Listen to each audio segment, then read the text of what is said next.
నిన్నటి రోజున అనగా 27/12/24 రాత్రి సుమారు 8 గంటల ప్రాంతంలో ఒక మైనర్ బాలిక మీద గ్యాంగ్ రేప్ జరగడం జరిగింది.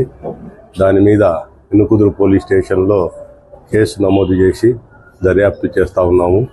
కానీ కొన్ని మీడియాల్లో కొన్ని ఛానల్స్లో ఆ పాప యొక్క కాళ్ళు చేతులు బంధించి రేప్ చేశారని, అలాగే రేప్ చేసిన వాళ్ళు గంజాయి బ్యాచ్ అని రావటం జరిగింది.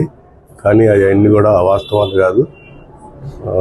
రేపు జరిగిన మాట మాత్రం వాస్తవం. గ్యాంగ్ రేపు జరిగింది కాబట్టి త్వరలోనే ముద్దాయిలను పట్టుకొని చట్టపరంగా వాళ్ళకి శిక్షలు పడేటట్టు చేస్తాము. కాళ్ళు చేతులు కాదని మీడియాలో వస్తుందన్నారు. పాపను ఎలా తీసుకెళ్లారని పాప కొద్దిగా షాక్ లో ఉందండి. మా ఉమ్మన్ ఎస్ఐ గారు కూడా విచారిస్తా ఉన్నారు. షాక్ లో ఉన్నది. మళ్ళీ డీటెయిల్ గా విచారిస్తాం. అమ్మాయిని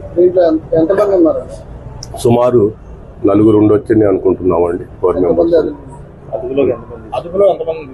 ప్రస్తుతానికి ఒక 2 అదుపులో తీసుకున్నామండి. Please subscribe .news.